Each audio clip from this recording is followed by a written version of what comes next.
It's Monday, and you know what that means. It's IndyCar night on iRacing.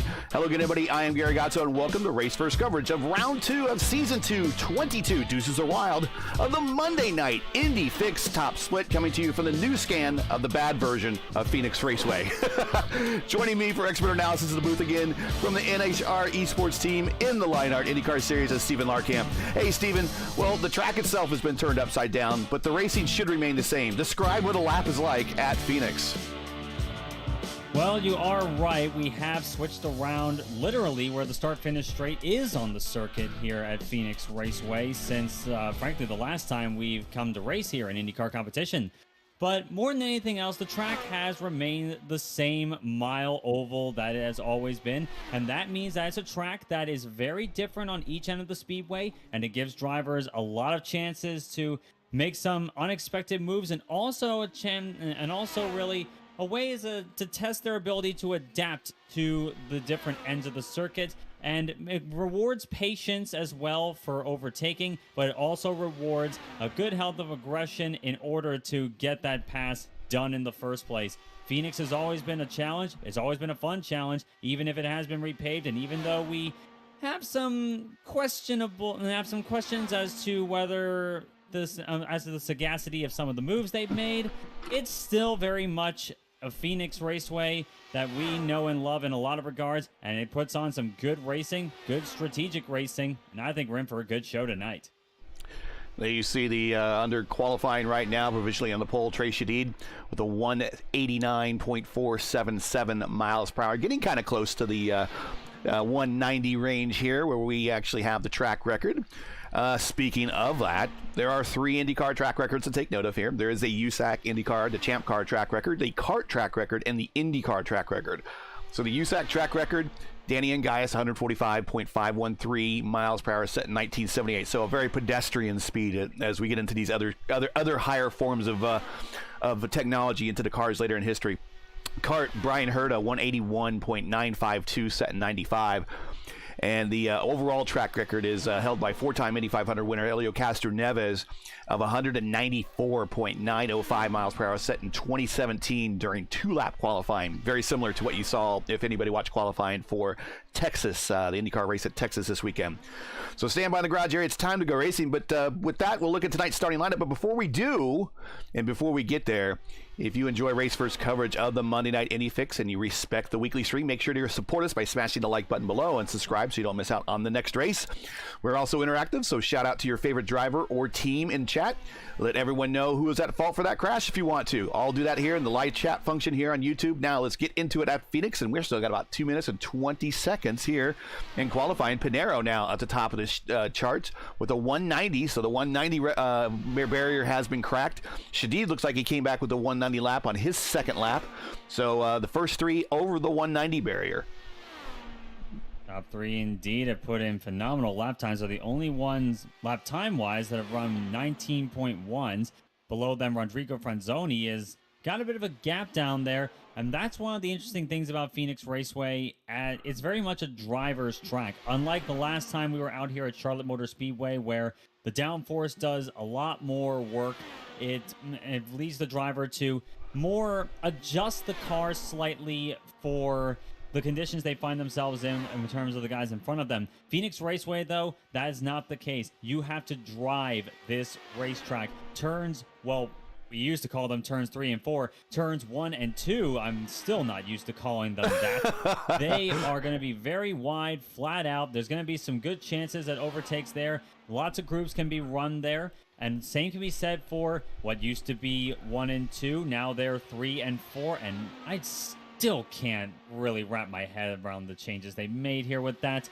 But that is going to be a corner where there may be chances to make moves there as well, but the fastest line is certainly one specific groove, and even though that groove may well become untenable with the draft in front of these guys, it's still going to be the ideal line that a lot of them are going to be searching for.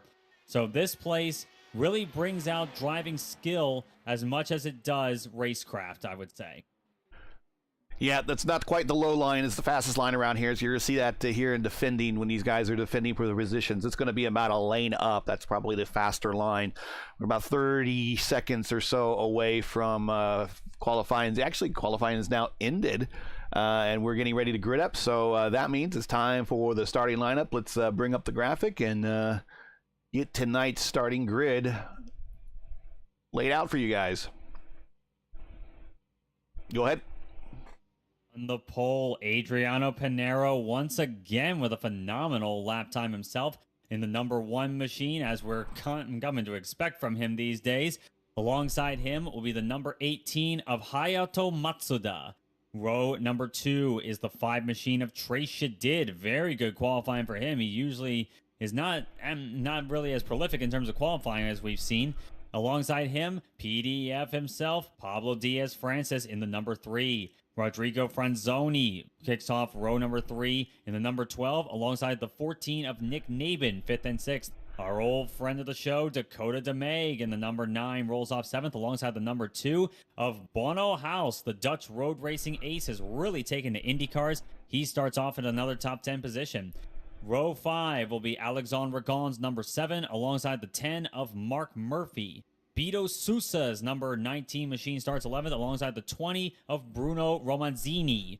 Matthew Mercer in the 13 starts 13th, alongside the 17 of Rafael Eckert in 14th.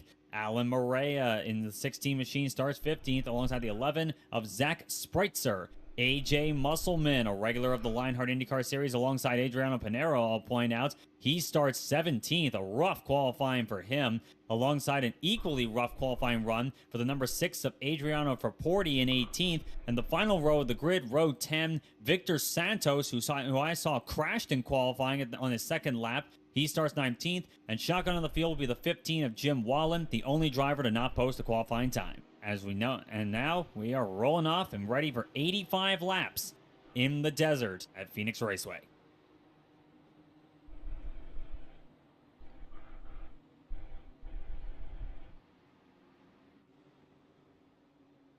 Yeah, you're going to just have to excuse us tonight, folks, if we call turn 1 or turn 3, turn 1.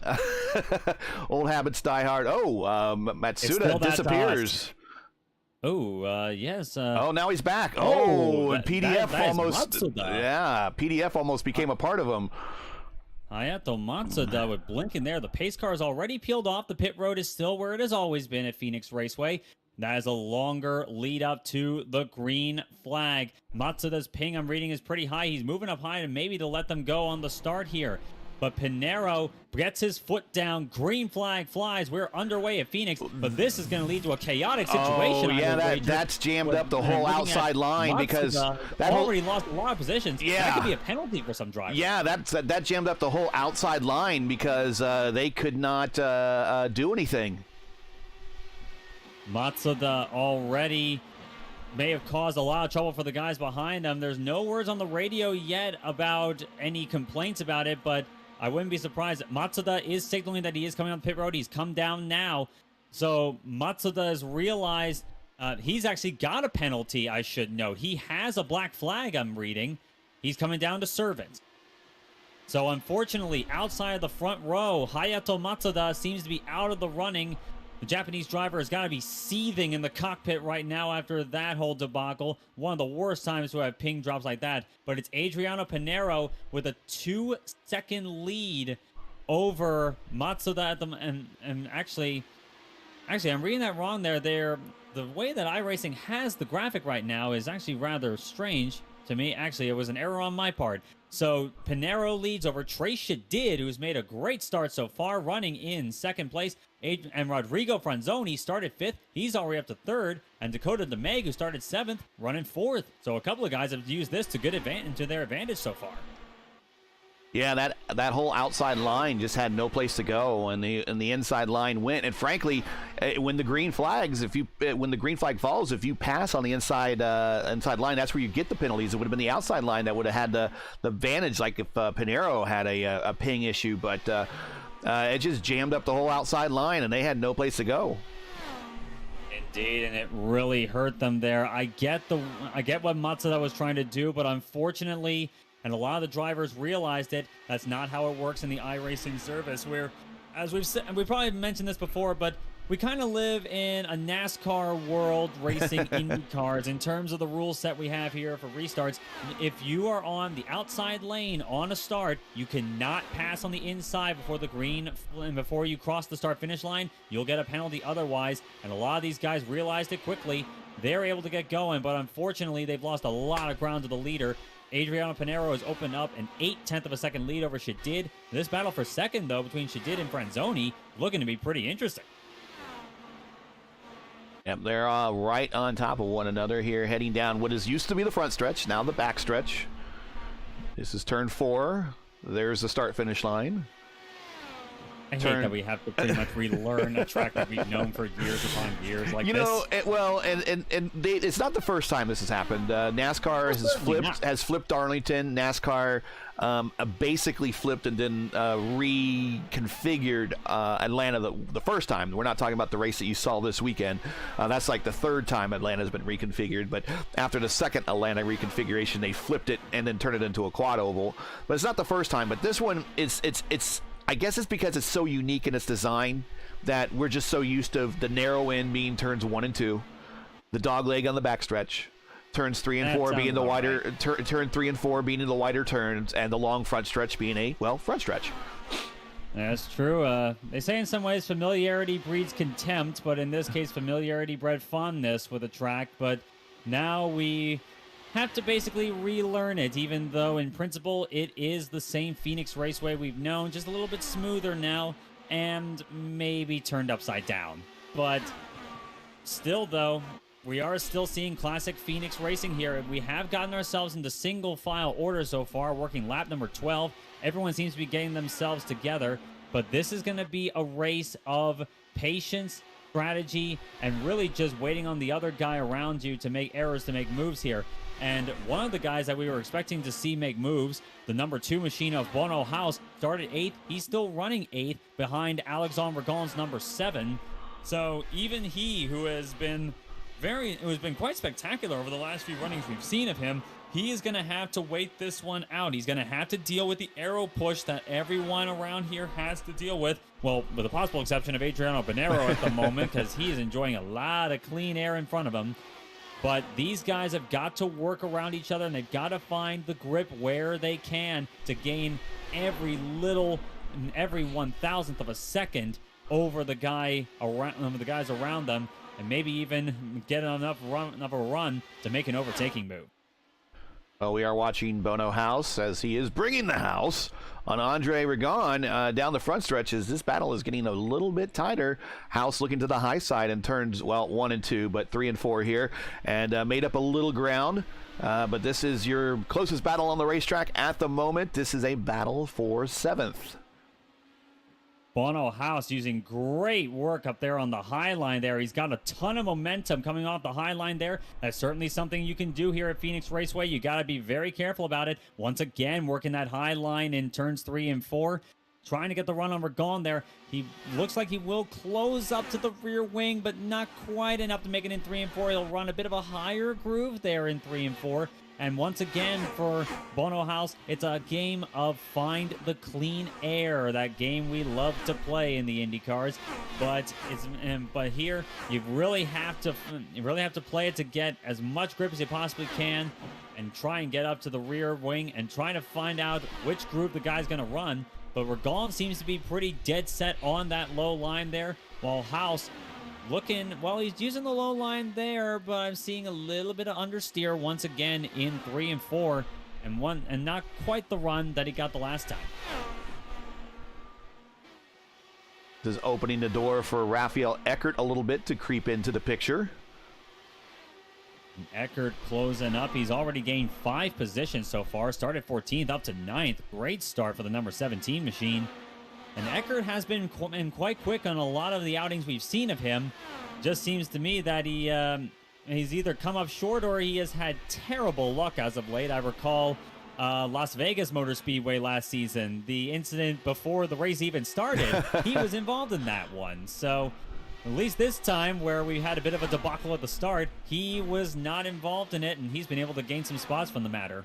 Good battle on the racetrack for 4th between PDF and Dakota DeMaid.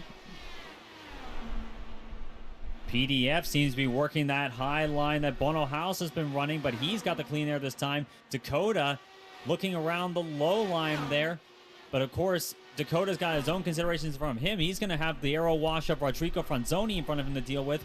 DeMaig, meanwhile, once again, got a bit of an advantage here. He can see the line that Franzoni's running. What a run there! Yeah, he gained a ton of spots, or a ton of track position right there. And look at PDF. He's definitely mirror driving right there, taking a high line, trying to I don't want to say block, but definitely give a bad arrow push to Dakota there. But Dakota made a ton of room up in turns 1 and 2. Got on the rear attenuator, and I think PDF is doing a little defensive driving at the moment. That is certainly the nature of this kind of racing here. You don't necessarily need to weave all over the place in order to block someone.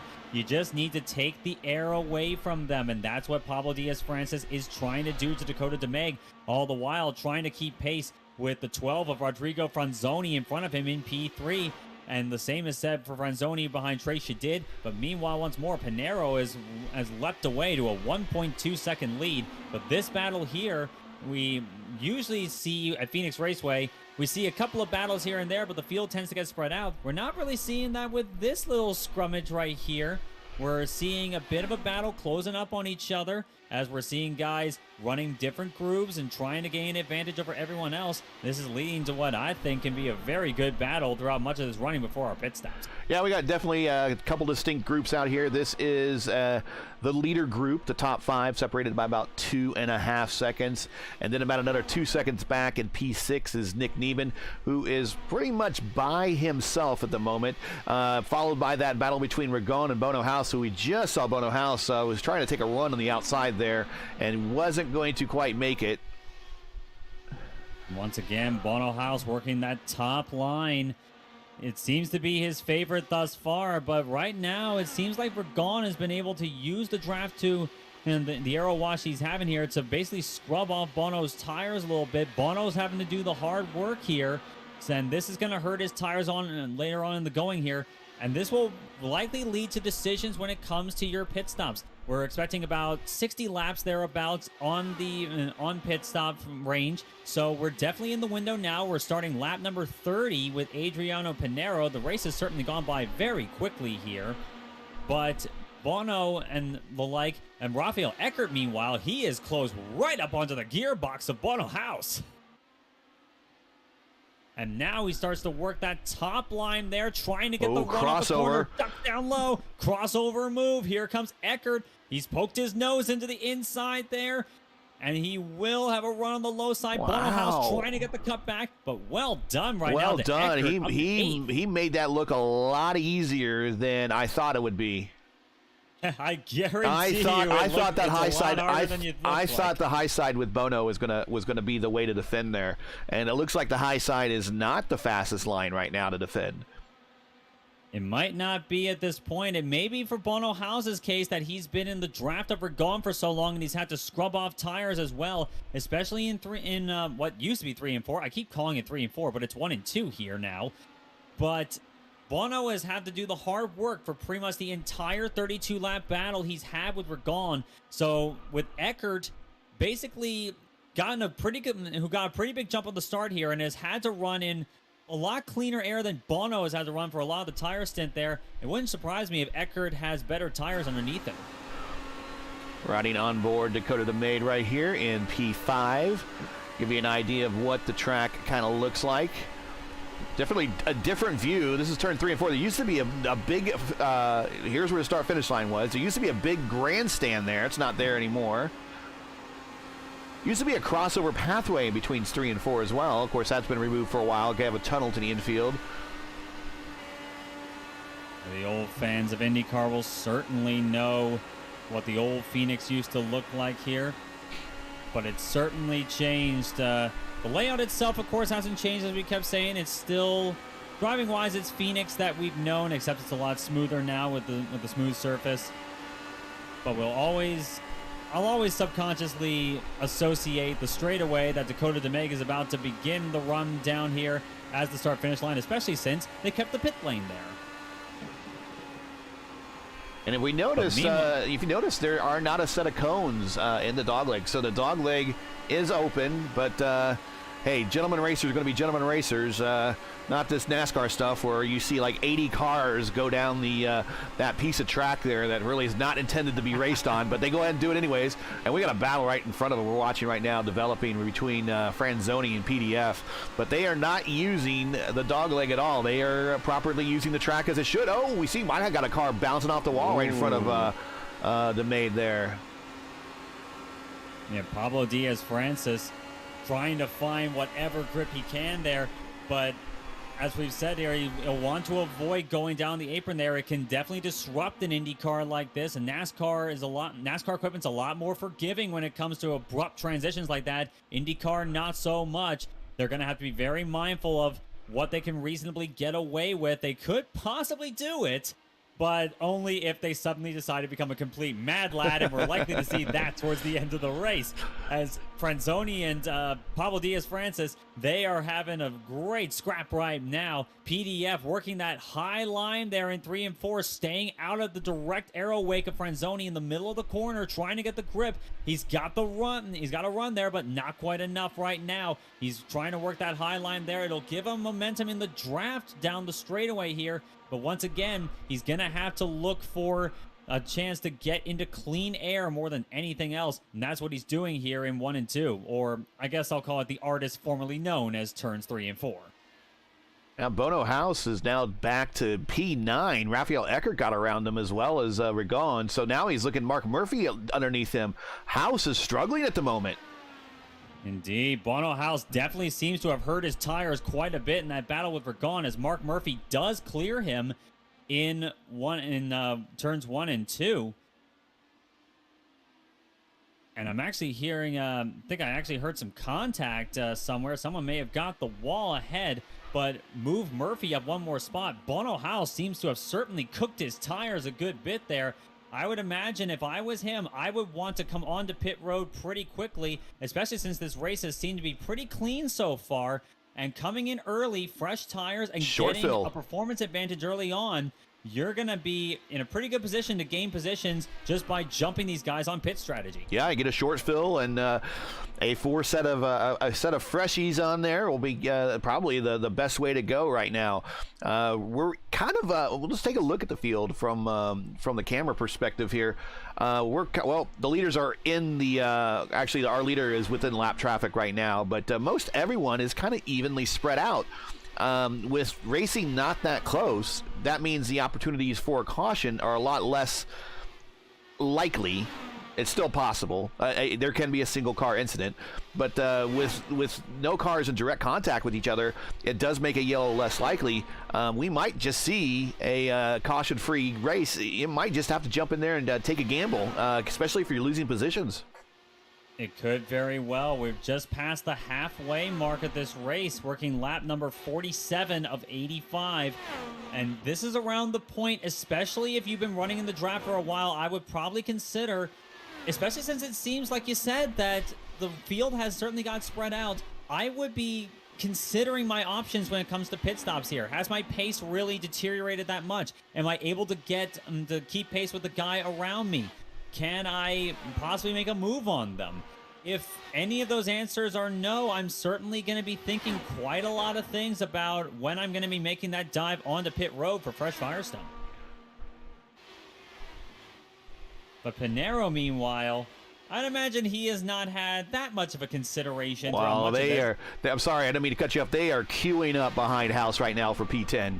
We got Sousa, Mercer, Romanzini, all lining up and soon to be in the picture. Morera. This is a battle for 10th. You're looking at 10th, 11th, 12th, 13th, and 14th coming into the picture. They are all over this man. And we know Bono House is a road racing ace. He has enjoyed himself very much when it comes to the Indy cars, but this may well be another thing in the learning process. It's something that drivers like Roman Grosjean had to deal with in the real-world IndyCar Series, the nature of racing on different oval tracks. Not all ovals are created equal, of course, but Beto Sousa, Matthew Mercer, Bruno Romanzini, these guys definitely know the trade, and they are going to see if they can teach Bono House a lesson or two when it comes to, well, making sure that you have yourself. Here comes Sousa looking underneath. Tire decorations to your liking. But Beto Sousa looks to the low side in 1 and 2. Not quite getting the run there. And I'd imagine Matt Mercer, he's looking at the situation thinking, maybe I could snucker a position on Sousa and then get Bono House afterwards. Well, yeah, if Sousa is looking low, and there's AJ Musselman. Looks like he decided to do that early pit. If Sousa's looking low and Mercer's looking high, that means he's getting the draft of a House, and he might get pulled along. And then now we got two cars going side by side into the corner. That might give House an opportunity to kind of escape. It could very well. Of course, the draft here at a track like Phoenix can definitely be a double-edged sword. It helps you on the straightaways a good deal, but when you get to the corners, it's the absolute last thing you want. It takes the air off the front of the car and gives you less downforce as Beto Sousa tries a bit of an optimistic move there down the inside. Not quite getting up alongside him yet, but Beto Sousa's now having to deal with Bruno Romanzini, who's got around Matt Mercer. He is looking all over the place for positions, and meanwhile, AJ Musselman fresh out of pit lane. Fresh tires. Here's where you're seeing fresh tires. We got a car to the inside now of Bono House, but we're watching AJ Musselman now coming. This is what fresh tires do right here. Look at him just... Sousa has cleared Bono House. Musselman looks down to the low side on them, trying to get by all these guys and try and make as much time as he can up on fresh rubber. I don't think he likes being involved in this tussle for a top 10 spot. But looking at it, Matt Mercer is on pit road as well. Coming down for routine service there. We're going on pit road. Denver Collins in. So Regan is the first of the heavy hitters to come onto pit road. So what Musselman now is gambling is that they are going to go. He's going to make up a time with those fresh tires, and that we're going to go caution free between now and then, because he's now I believe 2 laps down. So he will be getting his laps back through the pit cycle, and that's what he's gambling, is no cautions right now. Everybody stopping right now is praying for no cautions. Certainly so, and Musselman is setting some of the fastest laps on the circuit right now, as you would expect in this situation. But this is certainly a gamble, but it looks like it's a gamble that Musselman is willing to make here, especially trying to make up positions. But meanwhile, our leader, Pinero, is still stuck in lap traffic right now, and he's not particularly enjoying it. He's losing time right now to Trey Shadid, who's gained about 0.3 of a second a lap on him. So why don't you just pit there? And that's what he's going to do. He's going to pit.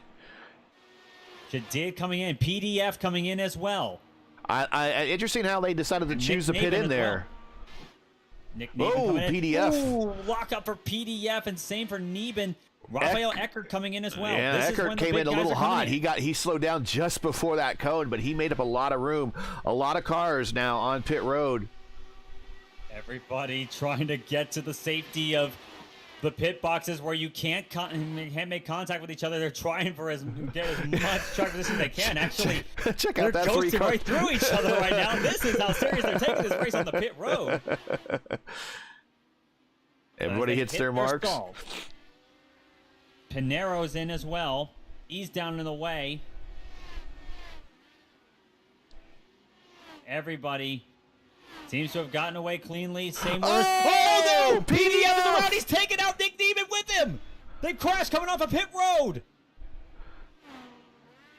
And that looks like that's a lot. That's front wing gone on Nick Nieben's car.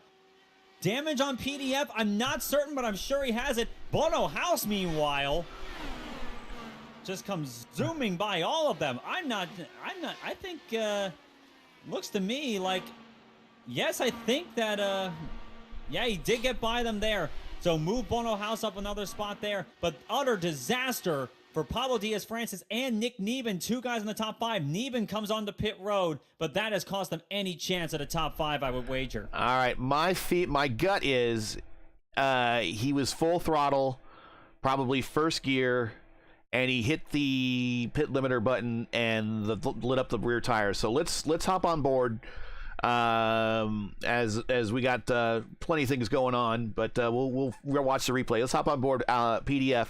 Listen for the motor. Listen for the pit limiter.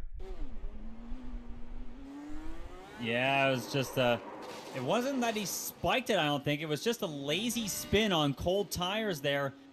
I think he was trying to keep it as tame as possible there, but it was just a little bit too much, especially in that situation there with that sort of battle. It's pretty easy to make a minor error and lead to a major disaster. All right, so everybody, I believe, has now stopped. Let's reset the field. And oh, wow, Bono House getting ready to go a lap down now. He gets Adriano Pinero right on him. Bono just moves right on over to let the leaders on through. He's fighting a little bit, but he might realize that discretion and valor are separate today. Very much so, and unfortunately that puts Bono House 1 lap down. So that is certainly not been his day-to-day. Right, that's P1. Franzoni, he is now P2. He's up 3 spots since the start of this race. Trey Shadid. Jumped Trey Shadid on the pit stops. Shadid, P3.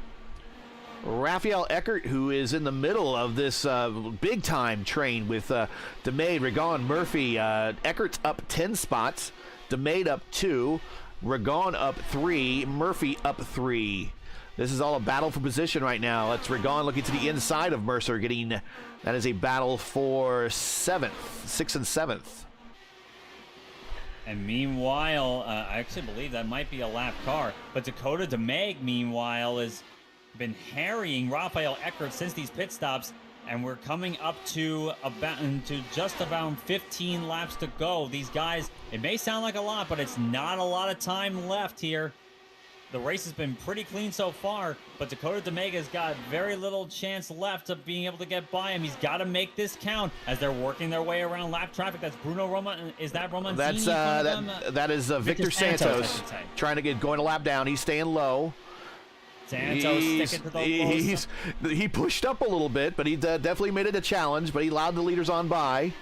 So that is Santos. Next car to be in that they're going to look at is PDF, who might be damaged. PDF chose not to stop. There they get the pass around him.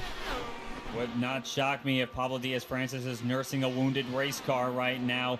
He's still running in 16th, albeit a lap down to the leaders. Very, very bad luck there for him in this race. But Dakota DeMague still sticking with Eckert right now, and they're not too far behind Trey Shadid as well. Shadid basically running in the draft of a lap car in front of them, and Eckert running defensive right now on Dakota DeMague. Oh, that was very close, almost contact there between Eckert and DeMague. He almost squeezed him in the wall there, but DeMague recovers. He is able to keep going. 3 wide, 2 lap cars and a car in the lead lap right there with Santos Diaz, and I believe that is who is that? Yeah, we're gone. He was probably not very happy that they were going 3 wide there. Here comes Mark Murphy now. He's moved up to P7. He's looking around PDF on the outside. Matthew Mercer, P8. AJ Musselman with the early stop now in P9. Beto Sousa is now P10. So it looks like Musselman might be the last car on the lead lap. Actually, no, Morera is the last car on the lead lap. We're looking at this battle right here with Morera in the middle, right there next to, there's the leader looking underneath him. 10 laps to go now for Adriano Pinheiro. Once again, it's been a textbook drive right now for Pinheiro, who's been spectacular last season. He's getting this season off to a great start. He won on the Monday night broadcast at Charlotte, and he's looking set to sweep the board, really, with this whole race. Pole position, led the most laps, and won the race. Unless, of course, something tragic happens there. You can't discount the possibility, but Pinheiro has had the car to beat all night, and it's really shown in this result. 2.7 seconds ahead of Rodrigo Franzoni in P2, and himself is around 4 seconds ahead of Trey Shadid. And that battle back there, Dakota DeMague looking to the high line on Rafael Eckert. Eckert tried to squeeze the crossover. He gets the cutback with the low side. Side by side once and more. Clear. DeMague clears him there, but Eckert not giving in that easily, though. He sticks his nose in on the low side there. Dakota forcing the take up high. He looks to the high side once more. He's still with him there. I think that's a bit of an iRacing glitch right now, showing a damaged race car on Dakota DeMague on my view. Look at that high side. Look how fast that high side is. Wow. He just rockets around him. Beautiful. That shows how strong the high side can be. Caution's out. Who is involved in this? I'm seeing a car stop. Nick Neben with looks like he's missing a partial front nose again. Let's see what happens as we go back in the Wayback Machine here. Looks to be contact with Adriano Fraporti. Okay, so here comes Fraporti looking to the inside and washes up right on into him. Yep, just unfortunately washed up right into the number 14 there. I gotta say, if you're a top split driver, you gotta be above that. You got to be above getting underneath somebody and washing up into them. If you know you're going to do it, you just need to back off and set back up. I don't know what chat's going to think about that. Chat, if you have anything you want to add about that. But if you're going to be a top split driver, you can't be sending the car in there and then moving up and expecting the other driver, especially with 6 laps to go, to back off.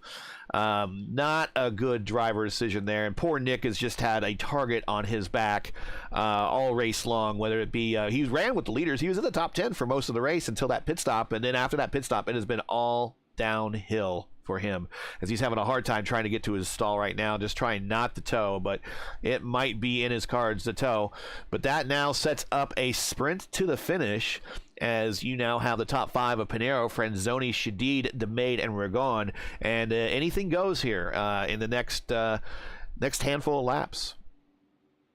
Indeed, and it looks to me, by my estimation, it might be 2-lap shootout. It might be a green-white checker here. A natural green-white checker, not a gimmicked one. Yes. Yeah, not the gimmick green-white checker, of course. This one is all natural. This one will just fall as it comes as the dice falls, really. So we'll keep an eye on the lights on the pace car, but looking at the running order thus far, and of course, not too many of the lead drivers are going to be considering coming on the pit road. Of course, some guys at the back of the lead lap, your Alan Moreas, your AJ Musselmans, your Beto Sousas, your Matt Mercers, they might want to come in for fresh rubber. That could well be an advantage to them. We'll see if any of them do. Not seeing any of them doing so right now, so they'll stick with the tires that they have so far, more likely than not. Yeah, they're going to have to reset the field a little bit because we have some lap traffic that's up here amongst the leaders. I think we're going to see Matsuda, Romanzini, House, Fraporti probably all get shuffled to the back, so the leaders are all within touch with one another.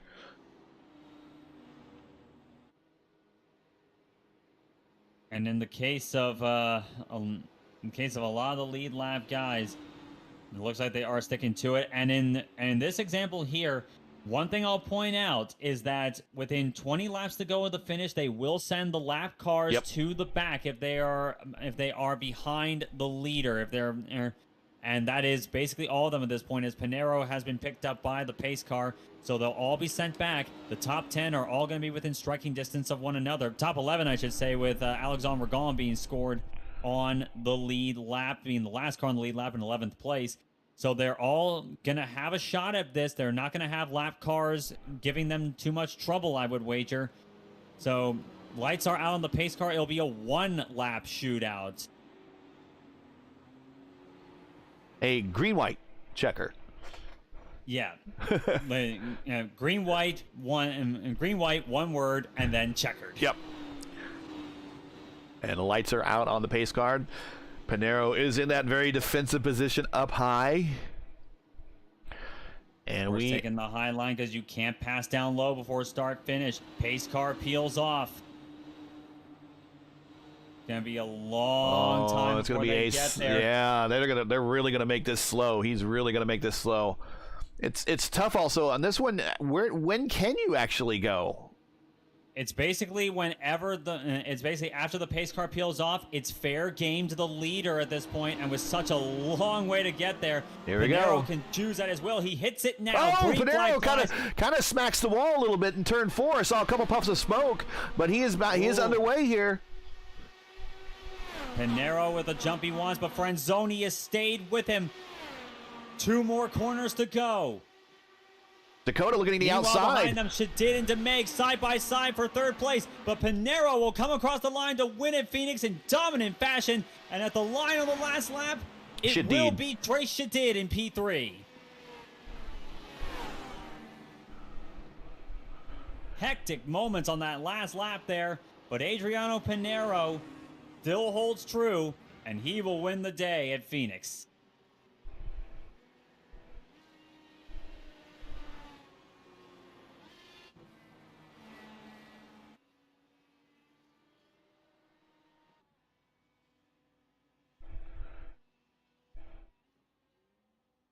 Pinero now gets to the start-finish line. Getting ready to do a little burnout for us. Yes, he does. And Rodrigo Franzoni, he's got to be happy with that P2 as well. He's going to join him right there for that. So it's been another clinic, a textbook race for Rodrigo Pinero. First a dominant win at Charlotte, and now a dominant win at Phoenix. To kick off the season in grand style, Pinero is looking to be a major threat for the Division I championship. As he's burning down the house. And given Looks like a little friendly greeting there to Franzoni as well.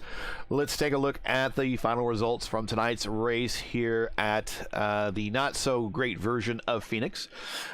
Pinero with a just over a half-second lead margin of victory over Franzoni. Tracia did P3. That's your podium right there. Dakota DeMaid and Raphael Eckert, P4 and P5. Your top 10 is Mark Murphy, Matthew Mercer, A.G. Musselman with that early pit stop got himself up to 8. So that was a good move on his part. Beta Sousa, B9, Alan Moreira, P10. Your top 15 is Ragon, Romanzini, House, Fraporti, and Santos. And the remainder of your field is Spreitzer, PDF with that incident on pit road. It is 17th. Jim Wallen, 18th. Matsuda, fortunately, had started off the race with those ping issues, P19. And Nick Neben, who had the target on his car for the second half of this race, or at least during the second stint, is relegated to 20th after running in the top 10 for much of today's race. Well, let's see possibly if there's anybody in chat that would like to talk to us. See Dakota DeMaig down there. Yeah, but it's only a top 5, Dakota. I mean, come on. So actually, because of time, and if we don't have anybody in actually of the podium that would wants to actually get into the interview room, probably we'll wrap it up a little early because I have to get it ready for round 2 of the Speedway Lionheart Speedway Series, which is getting ready to kick off here in about 45 minutes. So let's probably go ahead and call it quits right here for us. But your final thoughts, and we're going to Homestead, Miami next. So final thoughts here on Phoenix and the initial thoughts going into Homestead, Miami here next week. Well, Phoenix has always been a track that's been where the best driver, the best qualifier, and the fastest guys tend to emerge to the top here, and good racecraft tends to get you positions here. We certainly saw that tonight. It was a very clean race. Everyone did a very good job here tonight. Pinero, once again, though, phenomenal job on his part here. And this is really showing to me that Pinero really is going to be a major threat if he keeps this up throughout the season. Homestead is going to be a very different playing field, of course. It's going to be a lot more draft, a lot more racecraft focused here, but it's certainly going to be a challenge as well. It's certainly not like other mile and a halves. So we go from one track with a lot of unique attributes to another track with unique attributes. Let's see how well these guys do there, and let's see who rises to the top. Looks like we got a couple comments in chat concerning the incident with Fraporti. We've read comments about that, about the same sentiment. So thanks for sharing that with us. But yeah, it did look like Fraporti was kind of at fault there.